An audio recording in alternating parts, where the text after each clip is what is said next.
अच्छा, कल हमारा पीएचपी का एक स्टार्ट था कि पीएचपी कैसे काम करती है। पीएचपी से मतलब क्या है? Pre processor hypertext language. ठीक है, एक सर्वर साइड प्रोग्रामिंग लैंग्वेज जिसे हम कहते हैं। और स्टार्टिंग टैग हमने कल इसके पढ़े थे। कल इसका फ़ायदा और नुकसानात जो थे वो हमने पढ़े थे। नुकसानात तो नहीं, फ़ायदे। तो एक HTML को कैसे कन्वर्ट करना है पीएचपी के अंदर, और कन्वर्जन का फ़ायदा क्या है, हेडर फुटर कैसे निकालने हैं, नेविगेशंस कैसे निकालनी है, कल हमने इस सबको पढ़ा था। तो अभी जब भी आपको एक क्लाइंट आपको पीएचपी, एक डायनामिक मतलब एक server side programming language, static मतलब एक सिंपल HTML बेस्ड लैंग्वेज जिसके ऊपर कोई डेटाबेस का काम नहीं हो रहा, कोई सर्वर साइड एग्जीक्यूशन नहीं हो रही, उसको हम स्टैटिक वेबसाइट कहते हैं। अच्छा, अब डायनामिक वेबसाइट, जब भी आपको क्लाइंट कहेगा कि डायनामिक वेबसाइट बनानी है, यानी कि आपको उस HTML पेजेस को कन्वर्ट करना होगा पीएचपी में, कोऑर्डिनेटर में, लारावेल में, वर्डप्रेस में। ठीक है, ये डायनामिक प्रोग्रामिंग लैंग्वेजेस होंगी। डायनामिक मतलब कि जिसमें आपकी डेटाबेस इन्वॉल्व है, कि जिसमें आप अपने डाटा को डेटाबेस में स्टोर करवा रहे हैं, फेच करवा रहे हैं, इंसर्ट डिलीट करवा रहे हैं। और प्लस ये कि जो डायनामिक आपका जो प्रोग्रामिंग लैंग्वेज है वो सर्वर साइड है। ठीक है, like PHP is a server side programming language. जो हमारे सामने रिजल्ट आता है वो रेंडर होके आता है हमारी स्क्रीन के ऊपर। ठीक है, अब 2+2 HTML में लिखूंगा तो 2+2 इज़ 2+2, वो वैसे के वैसे लिखा हुआ आ जाएगा। क्योंकि HTML is a rendering design rendering language. ठीक है, उसका कोई ताल्लुक नहीं है कि वो कोई मैथमेटिकल ऑपरेशंस परफॉर्म करे। वो सिर्फ एक रेंडरिंग लैंग्वेज है आपके ब्राउज़र के ऊपर, स्क्रीन के ऊपर आपको वो दिखाने के लिए। इसी तरीके से जब हम PHP की बात करेंगे, तो अगर मैं लिखता हूँ PHP में एक स्क्रिप्ट के 2+2 या 2 का टेबल प्रिंट करवा दें, तो 2 का जो टेबल प्रिंट होगा, जो 2 की क्यूरीज रन होंगी, वो सर्वर साइड पे रन होंगी, और उसका रिजल्ट जो होगा वो हमारी स्क्रीन पर through HTML as rendering language नज़र आएगा कि 2+2 इज़ 4, 2+3 इज़ 5। अच्छा, अब इसके बाद के जब हमने देखा था कि HTML में आप कोई भी हम प्रोग्राम चलाते हैं, कोई भी पेज चला रहे हैं हम, तो वो HTML का आपका पेज कहीं भी रखा हुआ है, C में, D में, डेस्कटॉप में, कहीं भी आप डबल क्लिक करेंगे चला लेंगे, आपका HTML पेज रन हो जाएगा। जबकि PHP में के लिए आपको अगेन XAMPP सर्वर चाहिए। क्योंकि PHP, फिर कह रहा हूँ कि सर्वर साइड है, तो विदाउट सर्वर ये नहीं चलेगी। तो आपको XAMPP सर्वर का फिर से सहारा लेना पड़ेगा। XAMPP सर्वर की तरफ आपको दोबारा वापस आना है।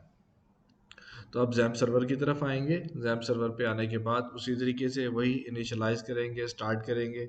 और स्टार्ट करने के बाद htdocs में जो आपका प्रोग्राम, जो आपकी वेबसाइट है HTML में बनी हुई, वो HTML में बनी हुई वेबसाइट आपने उसी सेम तरीके से htdocs के फोल्डर के अंदर रख देनी है। और उसके बाद ऑपरेशंस अपने परफॉर्म करने हैं। फॉर एग्जांपल, अब ये htdocs में हमने कल थोड़ा सा एक इंडेक्स पेज को कन्वर्ट किया था। ये मैंने फोल्डर बनाया हुआ था, मकतब एक वेबसाइट थी हमारी। ठीक है, वो खोल ली। अब ये देखें, ये एक इंडेक्स पेज हमने कल बनाया था। अब इस इंडेक्स के बाद एक पेज हम फॉर एग्जांपल एक और आज बना लेते हैं, ताकि आपको थोड़ा सा एक अंदाज़ा हो जाए कि क्या है।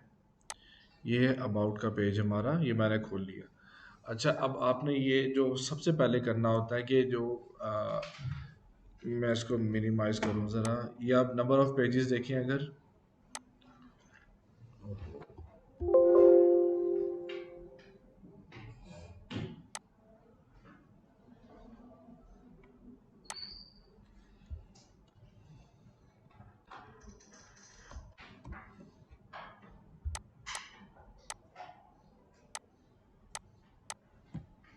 कितने पेजेस हैं? 36 आइटम्स। नीचे लिखा हुआ है देखें, 36 आइटम्स, 36 पेज हैं। अगर इस 36 पेजेस में आपसे मैं कहूँ कि नेविगेशन चेंज कर दें, लोगो लगा दें, फुटर में कोई चेंज कर दें, तो आपको कहाँ कहाँ चेंज करना पड़ेगा? 36 के 36 में। ऐसी बात है, बात समझ आ रही है आपको? क्योंकि हमारे पास तो हर हेडर फुटर हर पेज के ऊपर लगा हुआ है, नेविगेशन भी हर पेज के ऊपर लगी हुई है। तो अगर हमें किसी नेविगेशन में कोई चीज़ ऐड करनी है, फॉर एग्जांपल कॉन्टैक्ट अस का पेज, कॉन्टैक्ट अस का लिंक लगाना है, या कोई लिंक रिमूव करना है, तो मुझे हर पेज के ऊपर जाके वो रिमूव करना है। लोगो चेंज करना पड़ गया, आपको लोगो हर पेज के ऊपर जाके चेंज करना होगा। फुटर में कोई चीज़ ऐड करनी है, रिमूव करनी है, कोई कॉपीराइट चीज़ लगानी है, आपको फुटर में से जाके हर जगह से ये काम करना होगा। तो एक हेक्टिक जॉब है। 36, अभी 36 पेजेस हैं, मोर देन 50 भी हो सकते हैं, 100 पेजेस भी हो सकते हैं। तो क्या हम 100 पेजेस में जाके एडिटिंग करते फिरेंगे? नो। अब इसके लिए हमें पीएचपी क्या फ़ायदा देती है? पीएचपी क्या कहती है, या हमारी जो डायनामिक प्रोग्रामिंग लैंग्वेजेस हैं वो क्या कहती हैं कि आप हेडर्स, फुटर्स और हर वो चीज़, देखिए बेसिक इसको हम कहते हैं OOP, O double O P, object oriented programming. Object oriented मतलब कि एक पीस ऑफ कोड आप बना के रख लें और उसको बाद में री यूज़ करते जाएं जहाँ जहाँ चाहिए। डबल ओ पी, ऊप, ऑब्जेक्ट ओरिएंटेड प्रोग्रामिंग। ठीक है, ऑब्जेक्ट बना लें, एक मिरर बना लें, एक इमेज बना लें, एक पीस ऑफ कोड बना के रख लें, वो पीस ऑफ कोड जहाँ चाहिए कॉल करें, इस्तेमाल कर लें। ठीक हो गया, ये हमारी कहलाती है ऑब्जेक्ट ओरिएंटेड प्रोग्रामिंग। तो हम इसी तरीके से हेडर का, नेविगेशन का, फुटर का, ये सारे हम ऑब्जेक्ट्स बना लेंगे। जहाँ जहाँ हमें चाहिए होंगे वहाँ हमने सिंपल क्या करना है, कॉल कर लेना है। यहाँ तक बात ठीक है? अच्छा, अब ये देखें, हमने कल इंडेक्स में बनाया था, फिर भी मैं इसको खोल लेता हूँ। ये देखें, यहाँ पे हमारा हेडर था, लंबा चौड़ा हेडर था। नज़र आ रहा है या छुपा हुआ है? आ रहा है नज़र? ठीक है।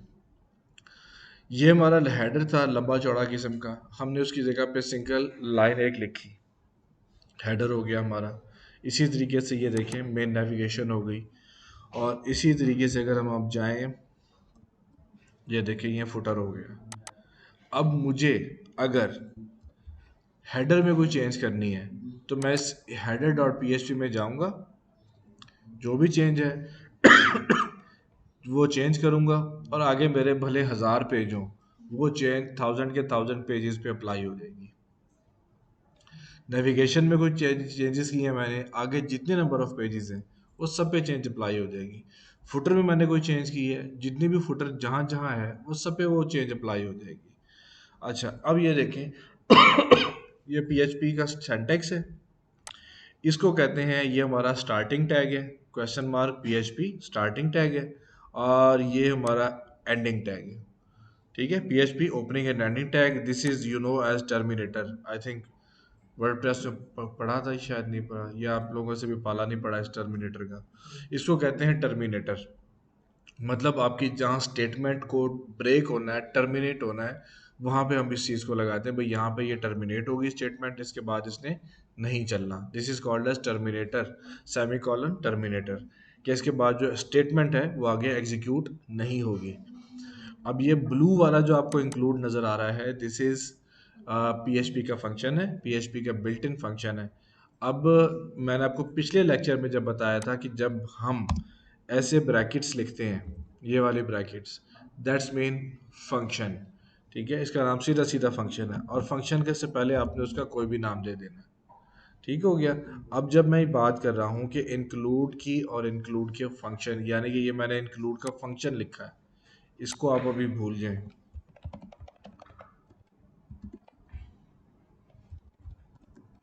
ये क्या हो गया मेरा, इंक्लूड का फंक्शन पीएचपी का। अब इसके अंदर मुझे क्या करना है, इंक्लूड के फंक्शन में, अब फंक्शन में अगर मैं फंक्शन लिख रहा हूँ तो फंक्शन का कोई मेथड भी होगा जो एग्जीक्यूट होना है, जो जिस मेथड में चलना है, वो मेथड क्या है, वो ये है। अब ये जो है, ये वाला इंक्लूड, ये फोल्डर का नाम है और ये फाइल का नाम है। इसका मतलब ये है कि पीएचपी मुझे क्या कह रही है कि इंक्लूड करो, किसको, हेडर डॉट पी को। वो हेडर डॉट पी रखी किधर है, इंक्लूड के फोल्डर के अंदर। वो इंक्लूड का फोल्डर कहाँ पड़ा हुआ है, ये रहा। ठीक है, ये रहा इंक्लूड का फोल्डर, और उसमें ये देखो हेडर डॉट पी हमारे सामने रखी है। ठीक है। अच्छा, आप ये इंक्लूड का नाम और भी रख सकते हैं, फोल्डर का नाम, फंक्शन का नाम नहीं चेंज करना, फोल्डर का नाम आप अपनी तरफ से कोई भी रख सकते हैं, but always remember use meaningful words, ताकि वो आपको याद रहे। तो ये हमारा इंक्लूड हो गया, ये सिंटैक्स हो गया। आपने इंक्लूड कैसे करना है, इंक्लूड का मतलब क्या है, यहाँ तक क्लियर है? ओके। अब जो हमने एक्सट्रैक्ट करना है, हमने हेडर कैसे एक्सट्रैक्ट किया, हमने फुटर कैसे एक्सट्रैक्ट किया, एक दफ़ा वो भी देख लें।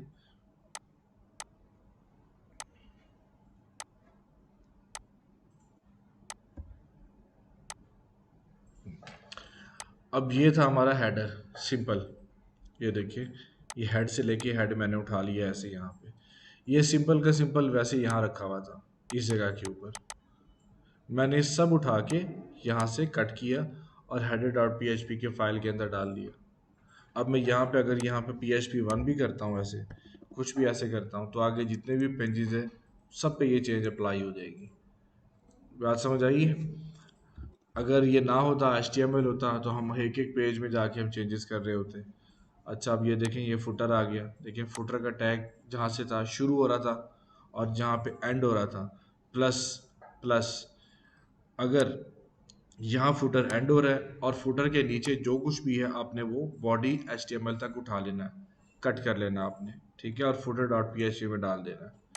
मेन नेविगेशन में आ गए तो नेविगेशन का एरिया आपका जितना भी है इंक्लूडिंग, अगर तो ऑथर ने एक ही CSS, सॉरी एक ही नेविगेशन दी हुई है both for mobile and desktop, okay, तब आप वो उठा लें। अगर ऑथर ने दो नेविगेशंस दी हुई हैं कि ये नेविगेशन डेस्कटॉप के लिए है, ये नेविगेशन रिस्पॉन्सिव है मोबाइल के लिए है, तो आपने वो सारी की सारी नेविगेशन उठा के मेन अंडरस्कोर नेव, नेव मतलब नेविगेशन, आपने वो फाइल के नेम बना के वो नेविगेशन सारी उसके अंदर डाल देनी है। अब हम ये कर क्यों रहे हैं कि ताकि हम एक कहीं भी एक जगह पे कोई चेंज परफॉर्म करें वो तमाम की तमाम जगहों पर अप्लाई हो जाए, हमें एक एक पेज के ऊपर जाके ना करना पड़े। अब देखें, क्या ये हेडर डॉट पी मेरे पास एक ऐसा कोड स्नाइपेट नहीं है कि जिसको मैं कहीं भी कॉल करूं, किसी भी पेज पे कॉल करूं और वो चल जाए। मैंने कोड निकाल के रख लिया ना, ये हेडर डॉट पी मैं जहां भी इसको चलाऊंगा, जहां भी रन करूंगा ये चलेगा। फुटर को निकाल के रख लिया, मेन नैव को निकाल के रख लिया, जहां भी मैं इसको कॉल करूंगा चलाऊंगा ये चलेगा। चलाना कैसे है, ये ऐसे ही चलाना है, ये देखें index dot P header dot P, यहाँ पे आप लिखते जाएं, कॉल करते जाएं, ये चलता जाएगा। अच्छा, अब एक ये काम कर रहे हैं, यहाँ से थोड़ा सा लिंकिंग कर लेते हैं। फॉर एग्जांपल लोगो, यहाँ पे लोगो नहीं है, और सॉरी मेन नैव में।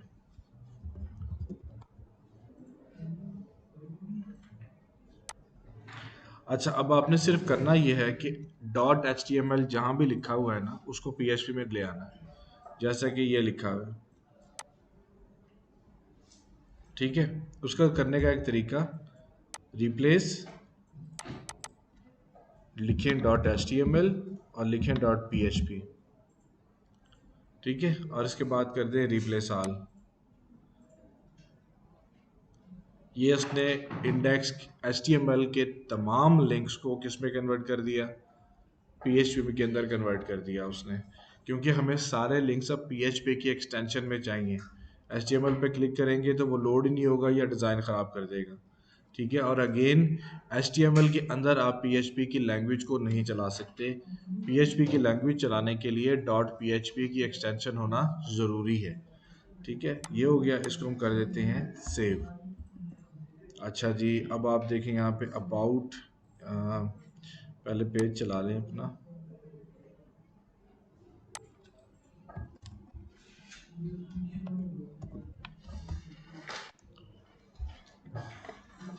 ये देखें, ठीक है, ये पेजेस से, ये है अबाउट डॉट PHP के नाम से पेज हमारा। अब ये कौन सा पेज है, अब मुझे अबाउट का पेज लेना है।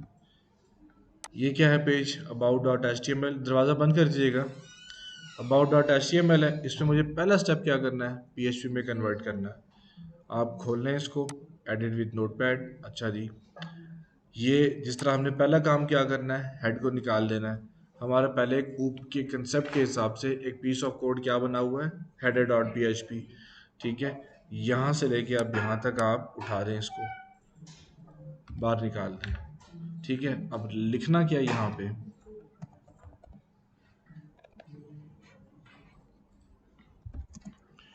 PHP इंक्लूड का function terminator quotation marks include header dot php। ठीक है, हमने क्या इंक्लूड कर लिया, हेडर की फाइल उठा लाए, पीस ऑफ कोड बना हुआ है, जहां चाहिए वहां लिख दें, चला लिया, ओके फाइन। अब आप देखें कि ये है लिखा हुआ div क्लास प्री लोडर, ये ये प्री लोडर है जो अभी काबा है ना, ये सेंटर में काबे का आइकन आ रहा है, दिस इज प्री लोडर।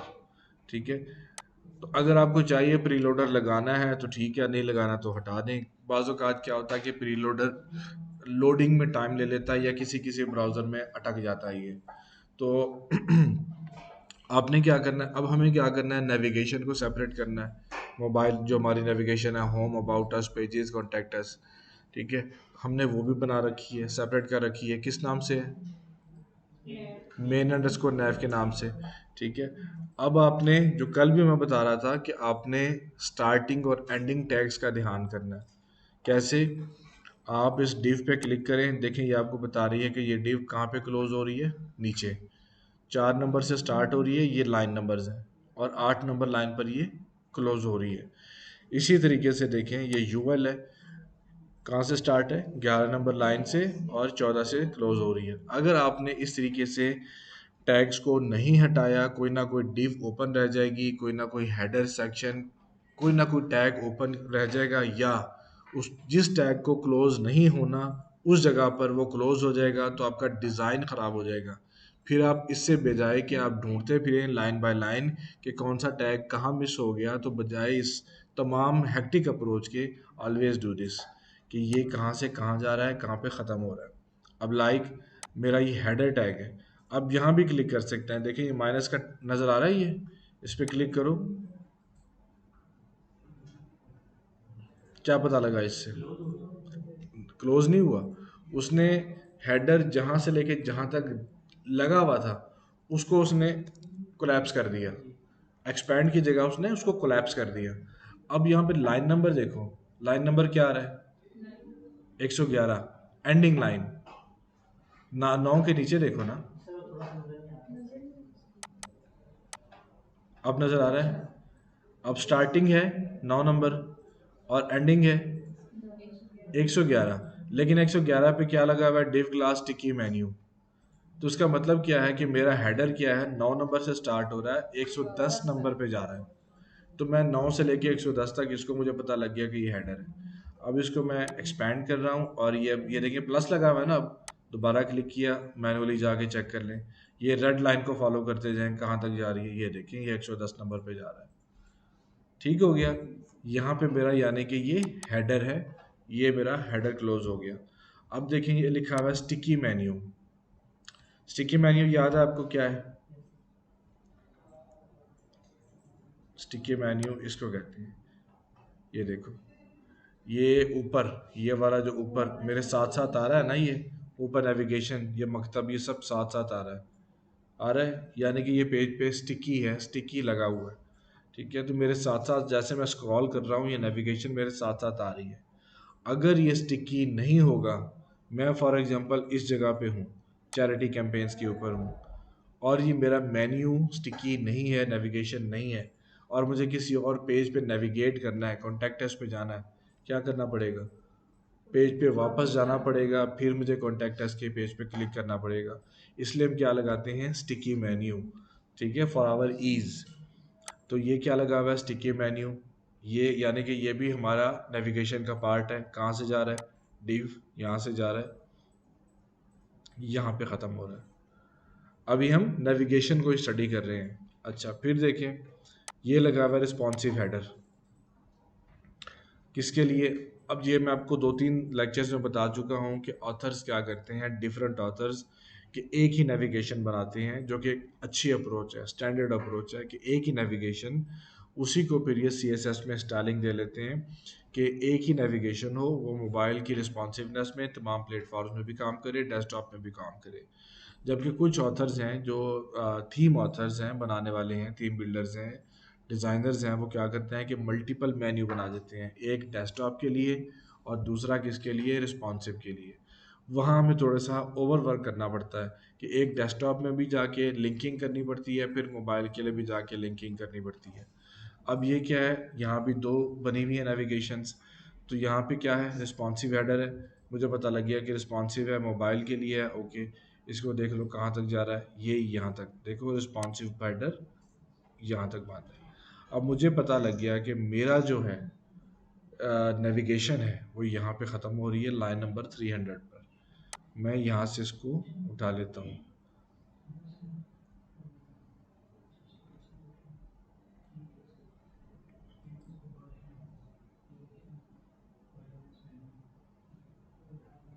कहाँ तक, डिव क्लास प्रीलोडर तक, ठीक है।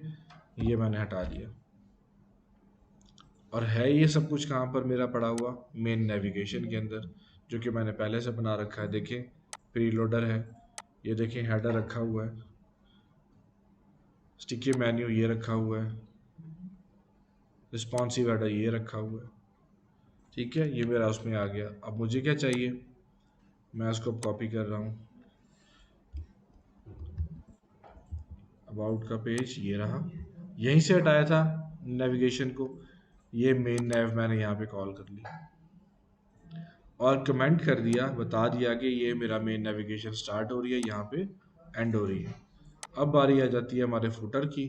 तो फुटर को देखें जी कहाँ से स्टार्ट हो रहा है, ये रहा फुटर, ठीक है। ये फुटर है, कहाँ तक जा रहा है, देखें यहाँ तक ये फुटर गया हुआ, ठीक है। अच्छा, कुछ ऐसी चीज़ें होती हैं कि ये प्रॉब्लम आती है जेएस के अंदर कि एक जेएस की जो लाइब्रेरी है, जो एक जेएस का स्क्रिप्ट है, वो दूसरे से झगड़ ले, मतलब कन्फ्लिक्ट आ जाता है, ठीक है। तो अब यहाँ पे देखें कि जो हमारा फुटर है, जो हमने इंडेक्स पेज से निकाला था, ये रहा, ये हमारा इंडेक्स पेज का फुटर है और ये हमारा अबाउट का फुटर है। इसमें आपको कुछ चीज़ें जो हैं कि वो नहीं नज़र आएंगी। फॉर एग्जांपल, ये आप आउल कैरोजल का यहाँ पे होगा,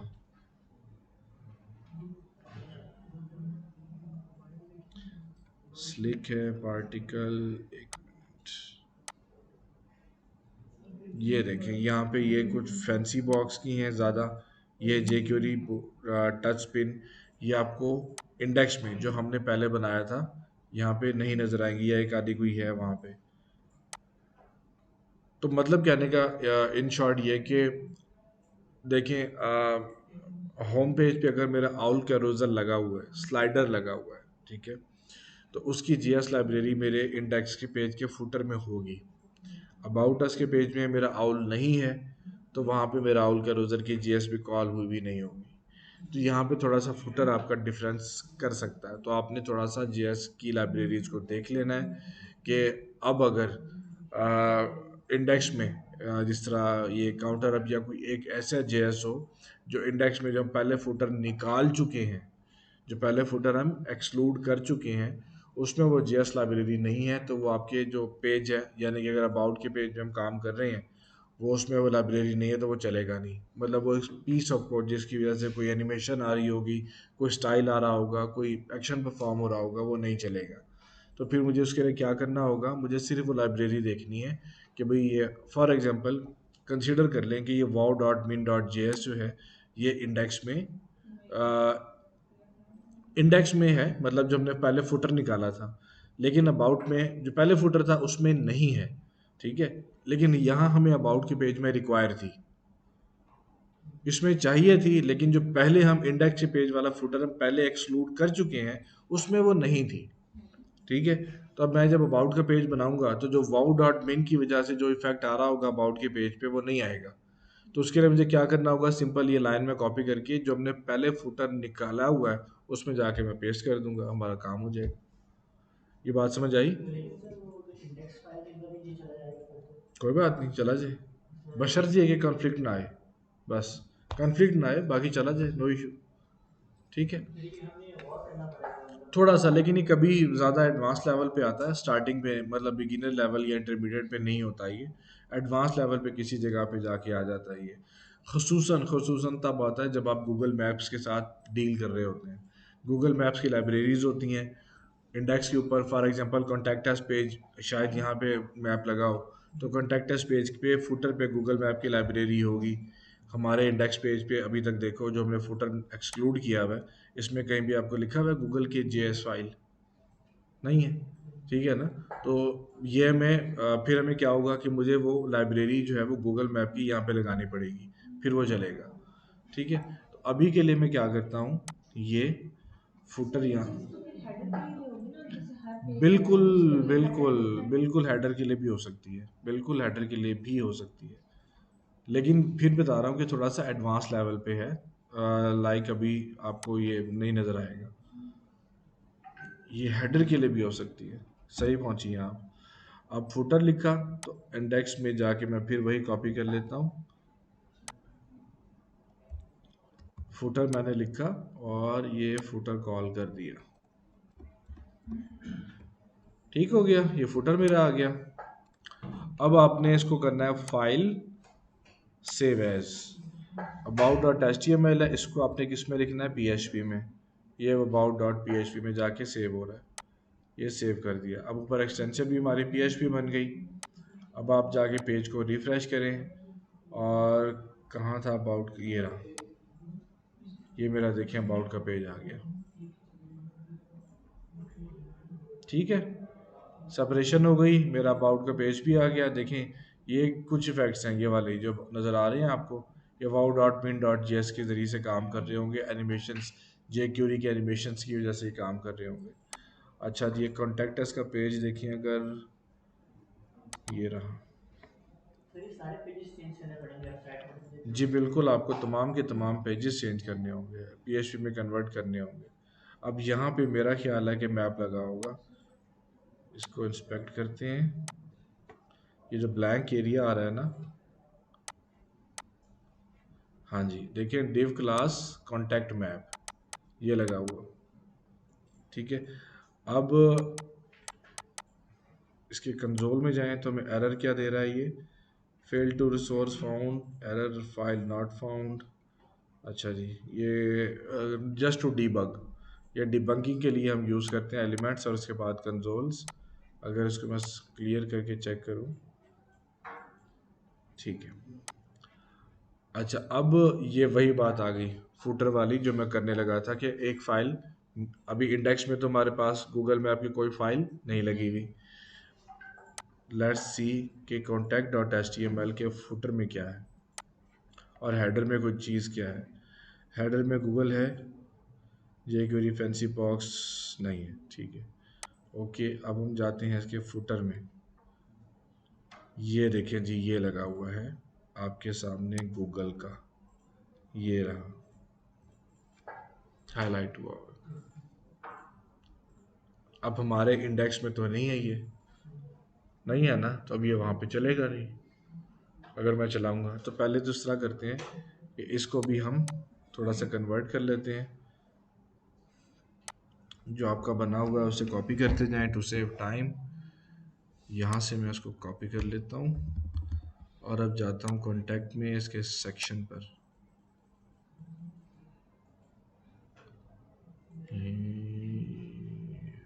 ये रहा, यहाँ से होम, डिलीट, ये मैंने शॉर्टकट समझ आया है, मैंने सब इकट्ठा उड़ा दिया है ना, ठीक है, तो परेशान ना हो जाना कोई।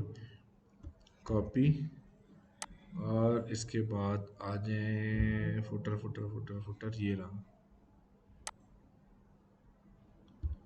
ये फुटर हो गया।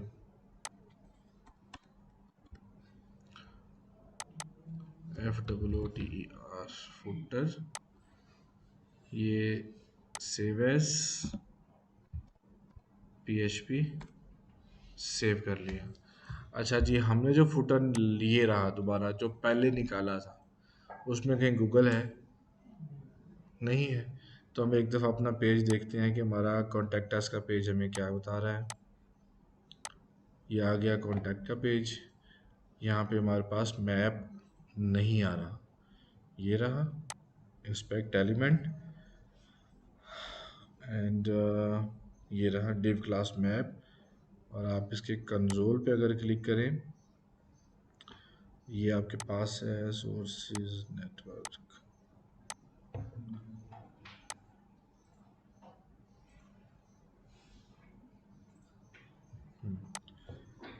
अच्छा जी, आपका डिव क्लास आईडी ये आ रही है कॉन्टैक्ट मैप की।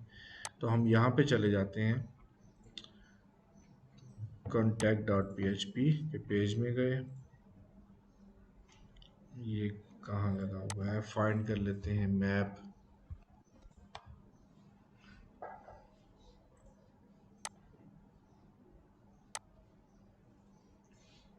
ये फाइल है। अच्छा जी, ये आपकी फाइल लगी है सिंपल, जिसकी वजह से वो मैप आ रहा है। ये एक सिंगल लाइन है। अच्छा, मैप लगाने के पास आपके पास दो तीन तरीके होते हैं कि एक तो आप आईडी के ज़रिए जेएस के ज़रिए से कॉन्टैक्ट मैप लगा लें, पहली बात।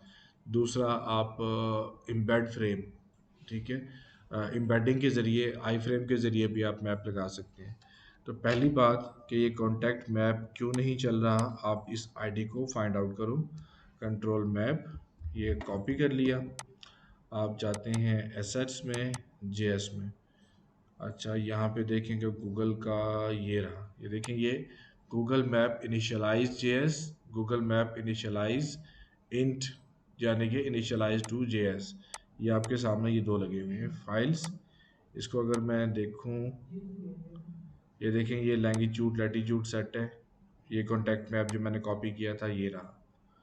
तो मेरे पास अभी पता चला कि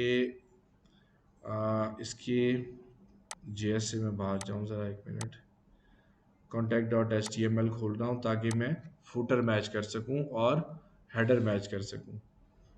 अच्छा, हेडर में हमारे पास कोई डिफरेंस है नहीं, 22 जी नहीं। अब आते हैं इसके ऊपर, फुटर पर। हेडर क्लोज कर देते हैं। अच्छा, आपका अब आ गया फुटर, ये फुटर आ गया। अब मैच कर लें, जे क्यूरी पॉपर बूटस्ट्रैप, ठीक है, वाव काउंटर फैंसी बॉक्स, ठीक है, बूटस्ट्रैप टच स्पिन, ठीक है, परफेक्ट स्क्रॉल बार उसके बाद है, ठीक है, स्लिक भी है। अच्छा जी, एक म्यूज़िक प्लेयर है जो कि कॉन्टैक्ट में, जो कि इंडेक्स के फुटर में नहीं है, नहीं है, वो भी है। कस्टम स्क्रिप्ट भी है। अच्छा, ये देखिए, ये गूगल मैप इनिशियलाइज, ये वाला नहीं है, और उसके बाद ये वाला नहीं है। मैं क्या कर रहा हूँ, इन दोनों को कॉपी कर रहा हूँ, ओरिजिनल सोर्स से, ये थोड़ा समझिएगा, ओरिजिनल सोर्स से मैच करने के लिए, ठीक है। और मैंने यहाँ पे कहाँ पे डाला, जाके फुटर के अंदर डाल दिया, ये डाल दिया। अच्छा जी, अब ये आपसे बोल रहा है सोर्स के लिए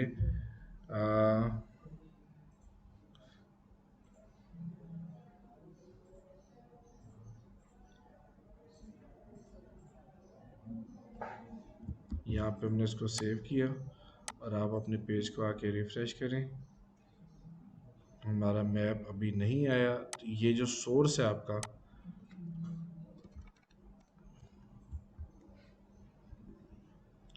ये यहाँ पे सही नहीं लगा हुआ। आप इसको कॉपी कर सकते हो, सोर्स को। सोर्स को मतलब गूगल करेंगे कि ये वाली की, अच्छा, इस की के बगैर, ये वाली जो की है यहाँ तक, आपको गूगल मैप डिस्प्ले करवाने के लिए की भी चाहिए होती है। अगर की नहीं होगी तो आपका गूगल मैप नहीं चलेगा, ठीक है। ये भी ध्यान रखिएगा कि आजकल आपको गूगल मैप चलाने के लिए की चाहिए, कीज़ फ्री, आपको की फ्री मिल जाएगी। तो मैं कहता हूँ कि एक दूसरा तरीका अब आपको बता रहा हूँ, गूगल मैप्स। ये अभी तक डिस्कनेक्टेड है।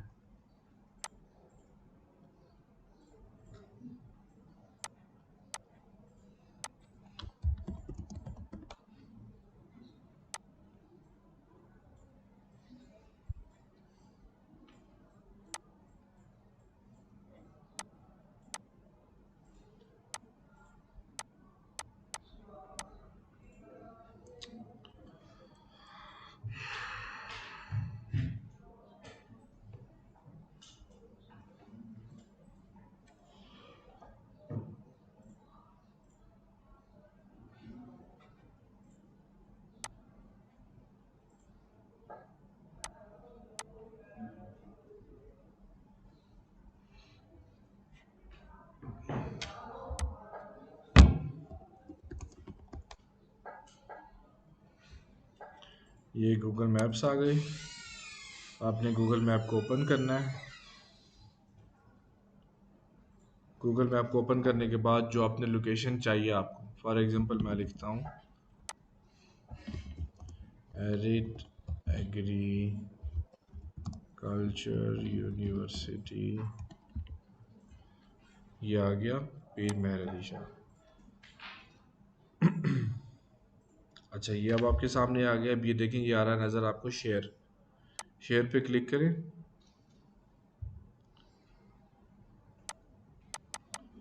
ये क्यों नहीं हो रहा?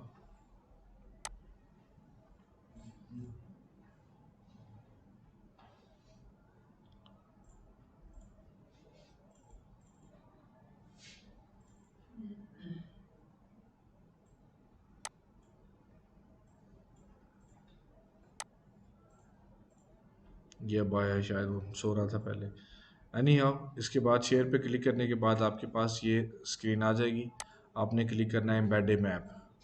ठीक है, एम्बेड ए मैप पे क्लिक करने के बाद सिंपली कॉपी कर ले HTML। कॉपी कर लिया। अच्छा, अब वहाँ पे चले जाएं जहाँ पे वो डिव क्लास मैप लगा हुआ था, यहाँ पर।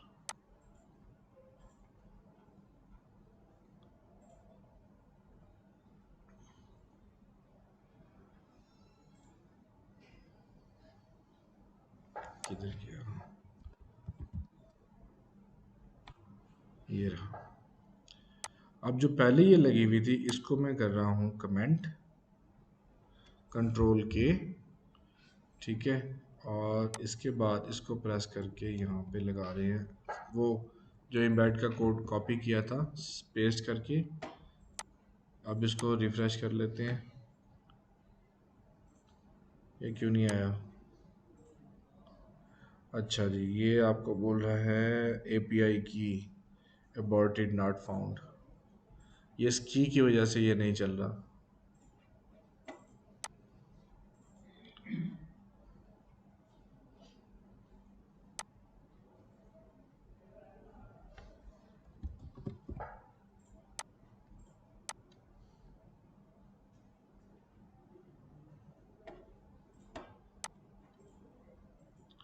मैंने भी वहाँ से हटा दिया कॉन्टैक्ट फुटर डॉट PHP।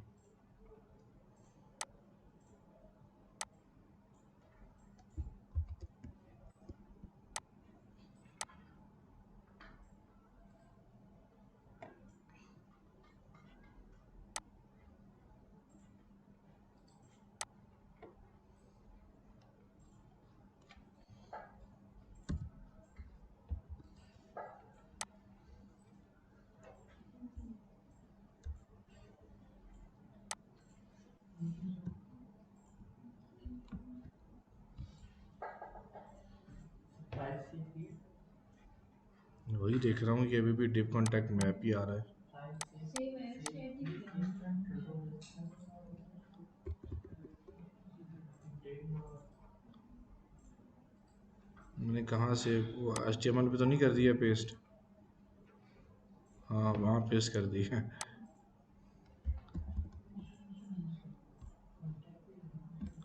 ये HTML में असली वो HTML में डाल दिया था जाके।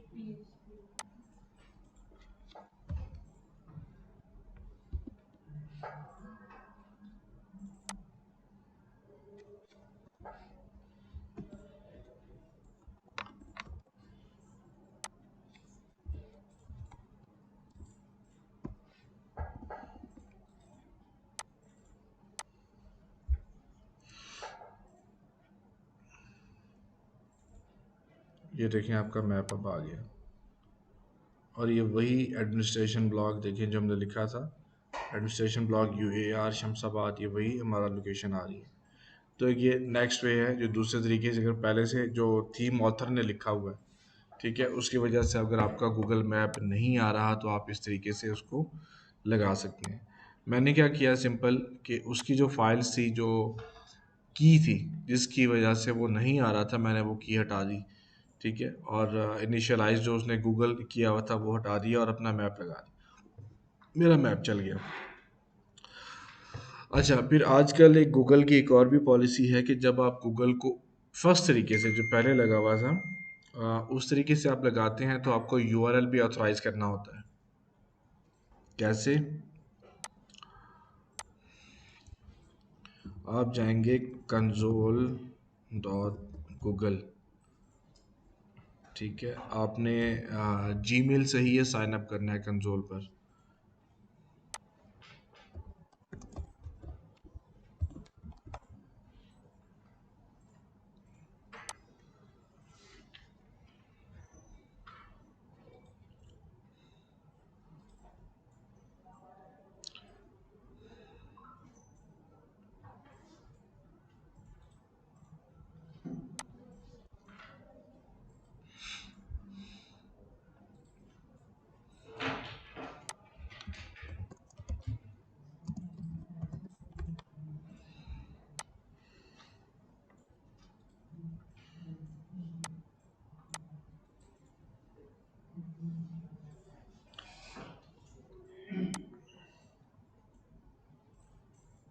तो ये जो साइन अप विद गूगल होता है और sign up with Facebook, hmm sign up hmm with hmm इसके लिए भी यही करना पड़ता है। बिल्कुल, बिल्कुल। यहाँ पे आपको पहले एपीआई बनानी पड़ती है, फिर वो साइन अप विद गूगल और साइन अप विद फेसबुक काम करता है। अब आपके पास अब ये इससे सीख लेंगे एपीआई लेनी भी कैसे है, और फिर यूआरएल ऑथराइज भी कैसे करना है। ठीक है, कि गूगल की एपीआई आपने कैसे लेनी है। आपने console dot cloud dot Google dot com पर आ गए, गूगल मैप्स एपीआईज ओवरव्यू, जिस तरीके से ये लिखा हुआ है, ये एपीआईज हैं।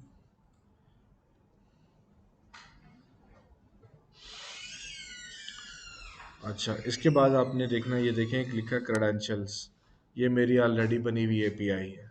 ठीक है, ये तरीका अभी जो पहला बता रहा हूँ, ये तरीका यूआरएल ऑथराइज के लिए है, कि आप देख रहे हैं कि आपने की भी लगा दी और सब कुछ कर दिया लेकिन मैप फिर भी नहीं आ रहा। ठीक है, फिर आपने जाके क्या करना है, इंस्पेक्ट में कंसोल में जाना है। कंसोल में वो और एरर आ रहा होगा कि your URL needs to be authorised.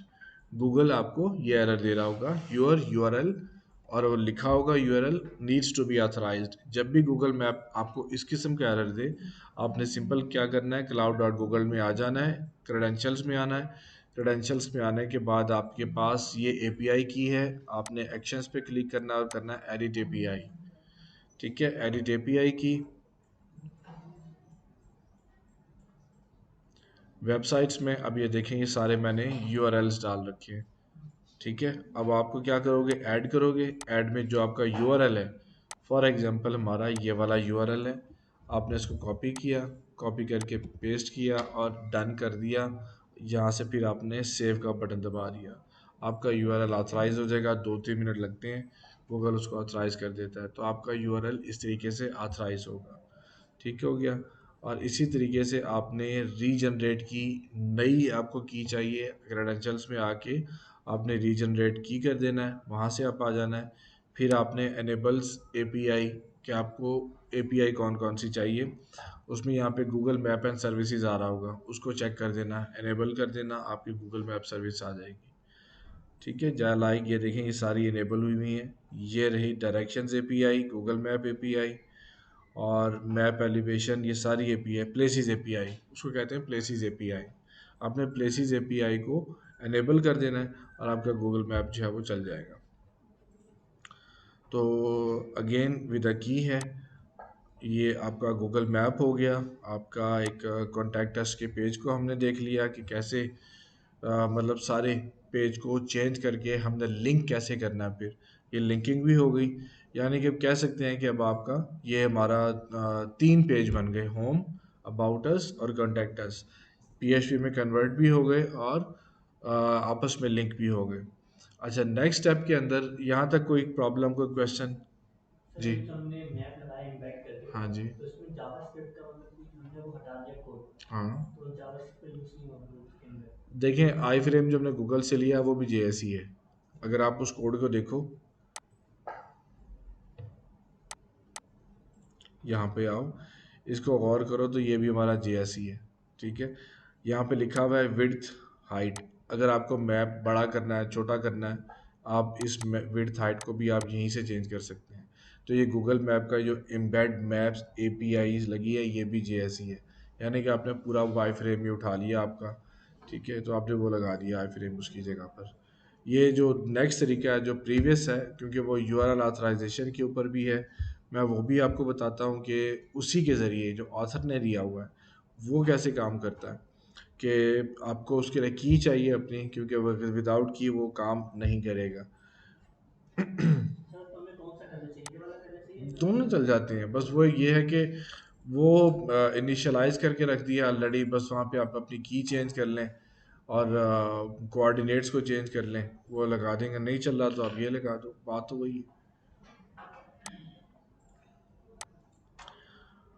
हम किधर से, क्या मैं कहने वाला था, बहुत भूल गया हूँ। क्या क्या पेजेस हो गए आपने बनाए नहीं हैं? ऑथराइज का बोल रहे थे, ऑथराइज, गूगल मैप की मदद से ऑथराइज। अच्छा लेट्स, भूल गया हूँ, चलो खैर। अच्छा अब ये हमारे आपकी क्वेश्चन पूछ रहा था, हाँ याद आ गया, तो यहाँ तक ठीक है, आगे चलें अब, ठीक है। यस। अच्छा अब ये चीज़ें आपके पास आ गई। नेक्स्ट हमारी थोड़ी सी आ जाती है अब डेटाबेस के हवाले से चेंजेस ना, कि हमने डेटाबेस में कहाँ जाना है, डेटाबेस में डाटा को इंसर्ट कैसे कराना है, फैच कैसे करवाना है, लूप्स क्या होते हैं, थोड़ा सा ओरल पहले समझ लें। डेटाबेस वैसे ही है जैसा आप वर्डप्रेस पे देख चुके हो, पीएचपी माई एडमिन, लोकल होस्ट पीएचपी माई एडमिन क्रिएट, अब भी वैसी ही होगी जैसे वर्डप्रेस में होती है, ठीक है। यहाँ बस आपको टेबल खुद बनाने होंगे, कॉलम खुद बनाने होंगे, डाटा टाइप्स क्या हैं ये आपको थोड़ा सा समझना होगा। अच्छा जी, अब पीएचपी के अंदर जो सबसे पहले नाम आता है, चीज़ आती है, उसको हम कहते हैं crude operation, CRUD, crude operations, ठीक है। क्रूड मतलब क्रिएट अपडेट डिलीट, ठीक है, crude operations create update delete, के क्रिएट कैसे किया जाए, यानी कि इंसर्ट कैसे किया जाए, इंसर्ट के बाद जो इंसर्टेड रिकॉर्ड है उसको एडिट कैसे किया जाए, उस इंसर्टेड रिकॉर्ड को डिलीट कैसे किया जाए, कि अगर कोई गलत एंटर हो गया है, कोई डुप्लीकेट एंट्री हो गई है या फॉर एनी रीज़न, तो डिलीट कैसे किया जाए, इसको कहते हैं क्रूड ऑपरेशंस, ठीक है। अब हम ये थोड़ा सा देखेंगे ओरली, थोड़ा सा टाइम आगे गया तो वहाँ भी चले जाएंगे क्रूड ऑपरेशंस में। अच्छा ये क्रूड ऑपरेशंस आपके डायरेक्टली डेटाबेस के साथ लिंक्ड है, पहली बात। दूसरा, लूप्स क्या होते हैं, पीएचपी के लूप्स क्या हैं, लूप्स करते क्या हैं, फ़ायदा क्या है। पीएचपी के कितने लूप्स हैं सुलेमान, कोई है आइडिया? हाँ जी, 4 लूप्स हैं। पहला वाइल। वाइल लूप, दूसरा डू वाइल लूप, जी। फॉर तीसरा लूप। फॉर ईच लूप, चौथा फॉर लूप, ठीक है। While loop, do while loop, for each loop और सिर्फ फॉर लूप, कोई डिफरेंस? फॉर लूप में एक शॉर्टकट है, मतलब एक ही लाइन के अंदर मतलब बना देते हैं फॉर लूप के अंदर। नहीं नहीं, ये ऐसा डिफरेंस नहीं बताना, while loop, technical difference while में, सुनना आपको। हाँ जी, क्या बता रहे डू में ऐसा होता है, डू वाइल के अंदर के पहले कंडीशन आप बाद में डालते हैं, तो पहले मतलब स्टेटमेंट लिख देते हैं, वो उसको पहले कर लेते हैं, उसके बाद जाके जो है वो चलता है। हैं? जबकि वाइल के अंदर क्या होता है, स्टेट लिखी होती है, कंडीशन लिखी होती है, कंडीशन ट्रू होगी, उसके बाद स्टेटमेंट आएगी, इंक्रीमेंट या डिक्रीमेंट इसी नाम तरीके होगा। से पूछ रहा था, ठीक है। अब देखें, अभी अभी के लिए हम जो अपने प्रोग्राम्स में वाइल का और फॉर लूप का यूज़ करेंगे, लेकिन मैं आपको डू वाइल और फॉर ईच का भी बता दूंगा, लेकिन करंटली ये दो लूप समझ लें कि वाइल लूप क्या है, फॉर लूप क्या है। वाइल लूप तब तक आपका चलता रहता है जब तक आपकी कंडीशन टर्मिनेट नहीं हो जाती, या आपकी कंडीशन जो है वो एग्जीक्यूट होना ख़त्म नहीं हो जाती या टर्मिनेट नहीं हो जाती।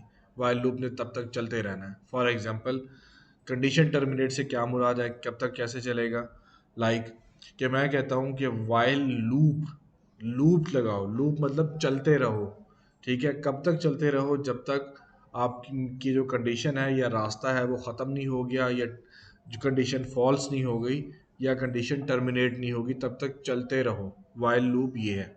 अब आई एम टॉकिंग अबाउट कि पी एच पी में एडमिन में डाटा पड़ा हुआ है हमारा, user registered, number of user registered, कि कितने जो यूज़र्स हैं वो रजिस्टर्ड हैं, मुझे वो चाहिए। मुझे दिखाओ कि डेटाबेस में रजिस्टर्ड नंबर ऑफ यूज़र्स कितने हैं मुझे वो दिखा दो।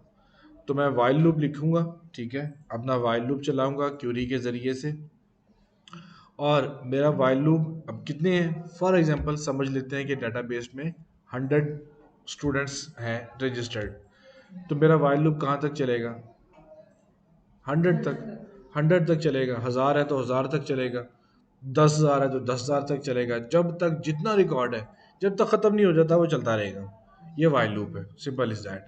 ठीक है, अब आते हैं फॉर लूप की तरफ। फॉर लूप क्या करता है हमारा कि हम उसको बता देते हैं भाई कहाँ से चलना है और कहाँ तक चलना है। ठीक है, फॉर एग्जांपल कि फॉर लूप लगाया, फॉर लिखा, एफ ओ आर, फॉर, और उसके बाद जिस तरह हम फंक्शन की ब्रैकेट लगाते हैं, फंक्शन की ब्रैकेट्स आती हैं हमारी, फिर इसमें हमारे इनिशियलाइजेशन आ जाती है। इनिशियलाइजेशन मतलब हम उस फॉर को बताते हैं कि आपने कब से चलना है, कहाँ तक चलना है। लाइक मैं लिखता हूँ आई, उसमें एक मुझे एक वेरिएबल या एक अल्फ़ाबेट लेना होता है, वेरिएबल जिसे हम कहते हैं। आई ले लिया, आई इज इक्वल टू 0 कर दिया, भाई यहाँ से चलो। ठीक है, 0 के बाद से चलो, मतलब आई मैंने उसे बता दिया, आई जो है करंट स्टेट में 0 है। ठीक है, अब उसको पता लग गया कि मेरी करंट स्टेट फॉर को 0 है। फिर मैं लिखता हूँ आई प्लस प्लस, कॉमा आई प्लस प्लस, मतलब इंक्रीमेंट, एक इंक्रीमेंट हो जाए, एक इंक्रीमेंट हो जाए। फिर आखिर में मैं लिखता हूँ आई इज इक्वल टू 10, मतलब 0 से चलो कहाँ तक जाओ, 10 तक, प्लस प्लस करते जाओ करते जाओ करते जाओ, कहाँ तक चलो, 10 तक। मैं लिख दूँ 15, वो कहाँ तक चलेगा, 15 तक। मैं लिख दूँ 20, वो कहाँ तक चलेगा, 20 तक। अब जैसा कि अगर हमें 2 का टेबल प्रिंट करना है, 5 का टेबल प्रिंट करना है, 6 का टेबल प्रिंट करना है, हम कहाँ से करेंगे इनिशियलाइज, 0 से लेके, और उसको कहाँ तक चलाएंगे, 10 तक। वो 10 तक का आपको टेबल प्रिंट करके दे देगा। ये फॉर लूप हो गया। तो हम अपने ये फॉर लूप्स को और जो हमारा वाइल लूप है, इंशाल्लाह इसको यूज़ करके हम अपनी जो क्यूरीज हैं और उनको चलाएंगे। अच्छा, क्यूरीज में अब क्या है कि जो क्रूड ऑपरेशंस हैं, इंसर्ट, डिलीट एंड अपडेट, ये हमारी जो अपडेट की क्रूड ऑपरेशंस की क्यूरीज होंगी वो ये वाली होंगी, इंसर्ट, अपडेट एंड डिलीट। अच्छा, इसमें हम थोड़ा सा, अब मैं आपको पहले बताऊं कि आपको डेटाबेस कनेक्टिविटी करनी होती है। पहली बात, वर्डप्रेस में जैसे आप डेटाबेस बनाते थे स्टार्ट में, वो तो आपको ग्राफिकल सामने आपके नज़र आ रहा होता था, डेटाबेस बनाई, नाम डाल दिया, ये कर दिया। यहाँ ऐसा नहीं है। यहाँ पे आपको एक फ़ाइल बनानी होगी, फ़ाइल में कनेक्शन बनाना होगा, कनेक्शन बनाने के बाद आपको डेटाबेस के यूज़र नेम पासवर्ड वहाँ पे लिखने होंगे। ये एक फ़ाइल आपकी छोटी सी बनेगी, कह लो कि 6-7 लाइन कोड की आपकी एक फ़ाइल होगी जिसमें आपके डेटाबेस के क्रेडेंशियल्स और कनेक्शन होगा।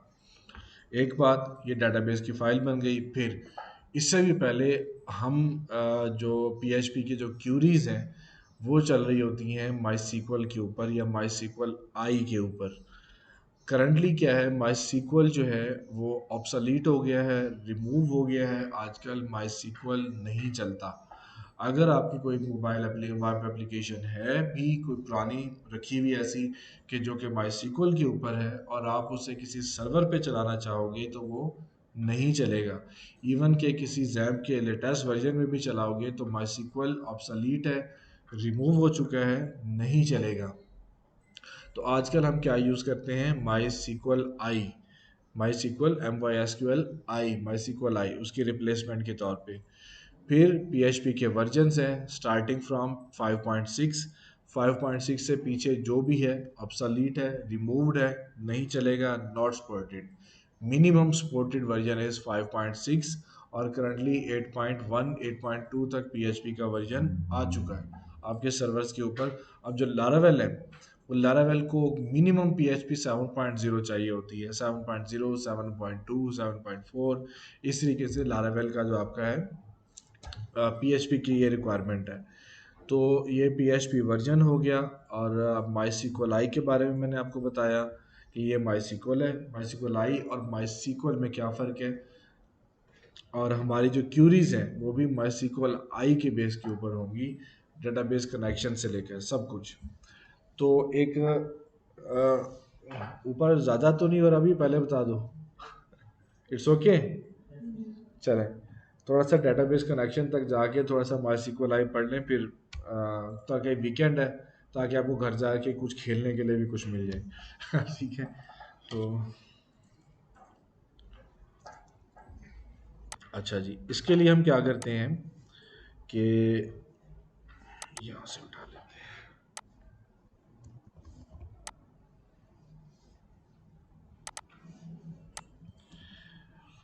मैंने एक इंक का फोल्डर जैसे इंक्लूड है, आप इंक्लूड सेपरेट फोल्डर भले ना भी बनाएं, आपकी मर्ज़ी है। मैंने एक इंक का फोल्डर बनाया हुआ होता है, और उसके अंदर मैं ये फ़ाइल जो होती है वो डेटाबेस कनेक्शन की मैं वहाँ पे रखता हूँ। ठीक हो गया, मेरी जो फाइल है डेटाबेस की डीबी की वो वहाँ पे है। एक मिनट, यहाँ पे इसमें नहीं है शायद, ये रही, इंक्लूड में ही है। ठीक है, इंक्लूड के अंदर ही है, htdocs मतलब ये इंक्लूड के फोल्डर के अंदर ही है। ठीक है, ये मैंने फाइल लिखी कॉन्फ़िगरेशन। ठीक है, कॉन्फ़िगरेशन config डॉट php। आप db कनेक्ट के नाम dot db connect dot php या db डॉट php या कनेक्शन डॉट php आप इस तरीके से भी बना सकते हैं। तो बस बात वही है, always use the meaningful words. ठीक है, कॉन्फ़िगरेशन डॉट php, इसको हम ओपन कर लेते हैं। अच्छा जी, ये आपको पता है कि PHP स्टार्टिंग टैग, ये PHP एंडिंग टैग, इसको भूल जाओ ज़रा, ये वाला, ये भूल जाए, ये भी आपके लिए नहीं है। ये सिर्फ इसलिए है, जस्ट बता दूं, कि जब आपको उर्दू और अरबिक करैक्टर्स को इन यूज़ करना होता है, ये अब हम तब यूज़ करते हैं। अगर हम ये जो मेटा कार सेट ये लिखा हुआ है ना, ये UTF-8, और इसके बाद जनरल CI, अगर हम ये चीज़ें नहीं लिखते, वो उन फॉन्ट्स को ना अजीब, जैसे हिंदी लैंग्वेज होती है या हेब्रू लैंग्वेज होती है, वो बना देता है, क्योंकि आइडेंटिफाई नहीं कर पाता। तो उसके हैक के लिए, आप हैक के लिए सॉल्यूशन के लिए हम ये काम करते हैं। ठीक है, तो इसलिए अभी आप इसको हटा दें। तो ये PHP का स्टार्टिंग टैग, ये PHP का एंडिंग टैग, ये हमारा लिखा हुआ है सेशन स्टार्ट। अब व्हाट इज सेशन? कि जब भी आप अपनी एक ब्राउज़र के ऊपर एक एक्टिविटी स्टार्ट करते हैं, ठीक है, उसको हम कहते हैं सेशन। आप जीमेल में लॉगिन होते हैं, जैसे ही आप लॉगिन होते हैं आपका सेशन स्टार्ट होता है। सेशन मतलब आपकी एक्टिविटी स्टार्ट हो जाती है। क्या होता है कि आप चंद कुछ टाइम तक आप अपने उस पेज को ब्राउज नहीं करते, रिफ्रेश नहीं करते या टच नहीं करते, वो ऑटोमेटिकली लॉग आउट हो जाता है। ये कैसे होता है? ये सेशंस के ज़रिए होता है। ठीक है, कि आपने हम सेशंस में टाइम हमारा रख देते हैं कि भाई इतने टाइम तक अगर इनएक्टिविटी है, अगर कोई एक्टिविटी यूज़र परफॉर्म नहीं करता, आप यूज़र को क्या करो, लॉग आउट कर दो। ठीक है, दीज आर कॉल्ड सेशंस, कि जैसे हम लॉग इन हो, हमारी एक्टिविटी परफॉर्म होना शुरू हो, वो क्या है, सेशन। ये हम क्या करते हैं, अपनी मेन कॉन्फ़िगरेशन फाइल में ही इंक्लूड कर लेते हैं, कि ताकि हमारा सेशन जब भी हो वो स्टार्ट हो जाए। ये सेशन हमें रजिस्ट्रेशन के लिए भी चाहिए, ये सेशन हमें साइन अप लॉगिन दोनों के लिए चाहिए। और चूंकि ये कॉन्फ़िग फाइल हमारी हर पेज के साथ लिंक्ड होती है, तो इसलिए हमने सेशन यहाँ पे स्टार्ट डाल दिया, कि चूंकि हर पेज के साथ लिंक है, तो जब भी किसी पेज पे भी जाएंगे हमारी एक्टिविटी हर पेज के ऊपर रिकॉर्ड होती जाएगी। सेशन हमारा स्टार्ट चूंकि कॉन्फ़िग मेन फाइल में ही लगा हुआ है। यहाँ तक क्लियर है? अच्छा, अब आप देखेंगे एरर रिपोर्टिंग ना भी लिखो तो ये आपके लिए नहीं है, अगर लिख लें फाइन। एरर रिपोर्टिंग 0 मतलब error reporting of, error reporting 1 मतलब एरर रिपोर्टिंग ऑन। ठीक है, आप कभी अपने, अगर आप लोगों ने अपने सी पैनल जो आप लोगों ने लिया था कभी गौर किया हो, तो उसमें एक एरर लॉग बन रहा होता है। ठीक है, एरर लॉग फाइल होती है उसकी, एरर लॉग की, कि किसी भी वजह से अगर कोई स्क्रिप्ट, कोई थीम नहीं चल रही, कोई प्रॉब्लम आ रहा है, वो चीज़ वो एरर लॉग के अंदर आती रहती है। वो आपको बताती रहती है कि ये प्रॉब्लम आ रहा है, PHP वर्जन की वजह से भी कोई प्रॉब्लम है या कुछ भी प्रॉब्लम है, वो एरर लॉग में आ रहा होता है, और वो तब आता है जब आप एरर रिपोर्टिंग ऑन करते हैं।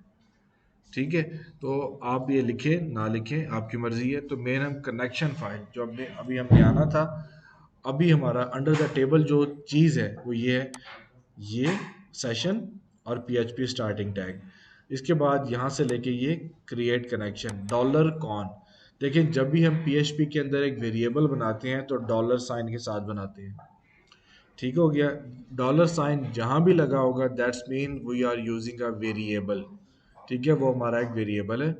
डॉलर कॉन मैंने क्या लिया, वेरिएबल ले लिया। अब डॉलर कॉन में है क्या, ठीक है। अब जैसे मैंने आपको बताया था कि माई सीक्वल कनेक्ट या माई सीक्वल हमारे पास ऑब्सोलेटेड है, हम उसको यूज़ नहीं करते, उसकी जगह पे क्या है माई सीक्वल आई, ठीक है। जब भी आप ब्लू कलर में कोई चीज़ देखें that's mean that's a function and that's a built in word by PHP, ठीक है। ये फंक्शन है माई सीक्वल आई कनेक्ट का, कनेक्ट से नाम ही जाहिर है कि कनेक्शन के लिए माई सीक्वल आई कनेक्ट लिखा,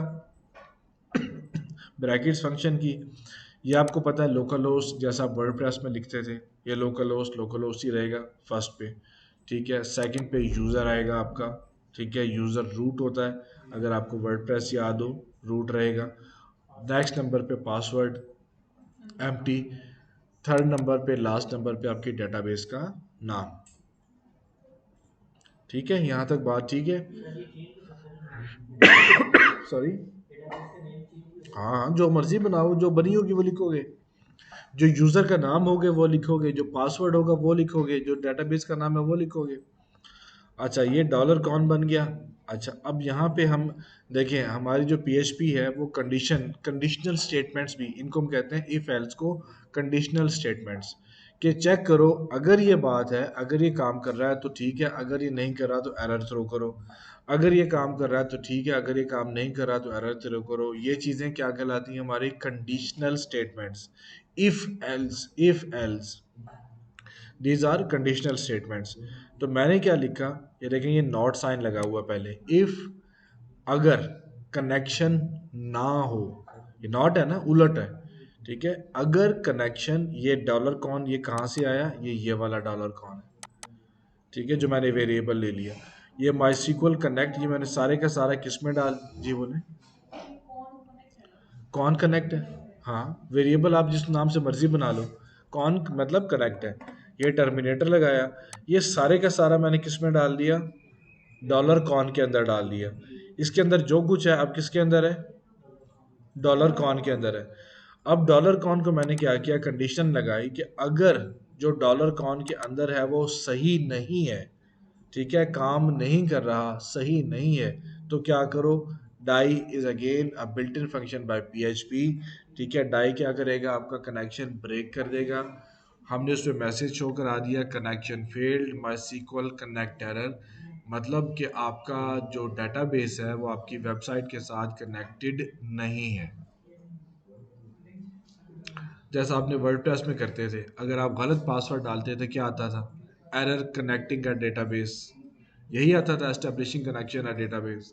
तो ये वाला फंक्शन जो है, जो इफ में हमने लिखा है, ये वही सेम काम करेगा कि अगर वो डेटाबेस की जो डिटेल्स हैं जो आपने डॉलर कॉन में दी हैं वो ठीक नहीं है, क्योंकि नॉट साइन लगा हुआ है, कि अगर वो ठीक नहीं है तो माई सीक्वल कनेक्ट एरर डाई, ठीक है, डाई, आप कनेक्शन का एक एरर थ्रो करें कि डेटाबेस का कनेक्शन आपके साथ जो है वो ठीक नहीं है, इसको आप ठीक करें, एरर पासवर्ड डेटाबेस जो भी है आप उसको देखें। ये हमारा कनेक्शन बन गया डेटाबेस के साथ। ये भी लिख सकते हैं साथ के एल्स, जी अगर सक्सेसफुल करना है, जी अगर इफ है हाँ नहीं है तो एल्स कर दें तो एल्स पार्ट सक्सेसफुल। नहीं है ना, देखें ऊपर कनेक्शन है ना, हाँ अगर तो वो चल रहा है तो वो चलेगा, अगर नहीं चल रहा तो सिंपल लिख दिया ना, अगर नहीं चल रहा तो वो डाई कर देगा, एल्स में जाने की भी ज़रूरत ही नहीं, क्योंकि एल्स वाला पार्ट ऊपर पहले ही हो रहा है। ये लाइन नंबर 5 देखें, कौन जो है आपका है कि अव्वल तो अगर ठीक है तो ये चलेगा, ठीक है, अगर एक data provided data base credentials ठीक है तो ये चलेगा, अगर नहीं है तो नीचे वाली कंडीशन रन हो जाएगी। तो अगर हम एल्स लिखते हैं ना तो वो फिर हमें नहीं वाला हटाना पड़ेगा। हमें एल्स अभी लिखने की ज़रूरत ही नहीं है, सिंपल इफ लगा दिया ना। एल्स तो हम वहाँ लगाते हैं जब हमारे पास मल्टीपल कंडीशंस हो, ठीक है, हमारे पास तो भी कंडीशन ही एक है, मल्टीपल कंडीशन तो है ही नहीं ना। इफ एल्स तो हम तब लगाएंगे जब हमारे पास कंडीशंस दो हों, कि अगर ये ठीक नहीं है तो ये वाली चला दो, अगर ये ठीक नहीं है तो ये वाली चला दो। अभी तो कंडीशन ही एक है कि अगर ये कंडीशन ठीक नहीं है तो सिंपल एरर मैसेज दे दो, विद डाटाबेस के साथ कनेक्शन नहीं है, बस। क्लियर है अब? ओके। अच्छा, अब इस कनेक्शन को, कन्फिग को हमने हेडर में भी लेके आना है। क्यों? कनेक्शन है ना, क्योंकि हर यही कनेक्शन हमारा हर पेज के साथ कनेक्ट होना चाहिए। यही डेटाबेस का कनेक्शन हमारा हर पेज के साथ कनेक्ट होगा। क्यों? क्यों कनेक्ट होगा? एक तो सेशन वजह है सो है, उसके अलावा ये तो हम डेटाबेस को लिंक कर रहे हैं ना, डेटाबेस को कर रहे हैं। डेटाबेस को लिंक कर रहे हैं। लाइक अबाउट के पेज में मैं कोई एंट्री कर रहा हूँ, कोई डाटा एंट्री कर रहा हूँ या फेच करवा रहा हूँ डाटा। जब डेटाबेस का कनेक्शन ही अबाउट के साथ नहीं है तो वो डाटा डेटाबेस से कैसे लेकर आएगा? जैसा अभी आपने कहा कि डेटाबेस लिंक कर रहे हैं, अगर डेटाबेस ही उस पेज के साथ लिंक नहीं है तो मुझे वो डाटा कहाँ से ला के देगा? नहीं ला के देगा। इसलिए इसी कन्फिग के फाइल को हम हेडर के अंदर भी लेके जाएंगे। लाइक लेकिन हर पेज में हमें जरूरत तो नहीं है कि डेटाबेस चाहिए होती है, मतलब हमें डाटा हर पेज में तो नहीं चाहिए होता ना। हमें चाहिए नहीं चाहिए, देखिए अब बात पता क्या, अब देखिए आपके पास 10 पेज हैं, 10 में से आपको 5 पेज के ऊपर चाहिए, 5 पे नहीं चाहिए, तो क्या आप इंक्लूड कन्फिग उन 5 पेज पे अलग अलग जाके लिखोगे? नहीं लिखोगे ना। ठीक है, एक ही जगह कन्फिग हेडर में डाल दो, बात खत्म। जिस पे नहीं चाहिए नहीं चाहिए, वो कन्फिग उसको कुछ कहेगा तो नहीं, पड़ा रहेगा। हाँ, उससे कोई एरर तो नहीं आएगा ना, कोई कुछ कहेगा तो नहीं, क्योंकि उसके उन पेजेस का डेटाबेस के साथ ताल्लुक ही कोई नहीं। ठीक है, ताल्लुक जिनका है उनके साथ वो काम करेगा। अच्छा जी, ये आ गया आपका header dot P H P, ये तो हमारे वाला है। इंक्लूड एंट्री,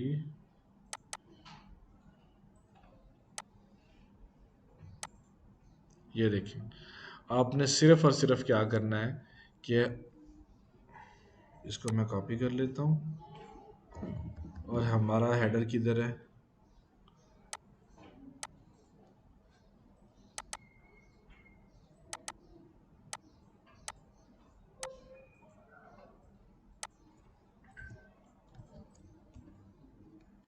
बस, बात खत्म। मेरा कनेक्शन बन गया, मेरा कनेक्शन बन गया। ये मेरी साइट डेटाबेस के साथ कनेक्ट हो गई, हर पेज के साथ कनेक्ट हो गई। ये मैंने हेडर में फाइल डाल दी config dot P H P. क्यों? हेडर हर पेज पे पहले ही लगा हुआ है। ऐसी बात है, हेडर हर पेज में है हमारा, उसी में मैंने config डाल दी, बात खत्म। सब में हेडर भी है लग गया, config भी लग गया। टॉप पे, टॉप पे। हाँ, मुनज़्ज़ा को समझ नहीं आई। थोड़ी सी कंफ्यूजन है। बताएं, बोले।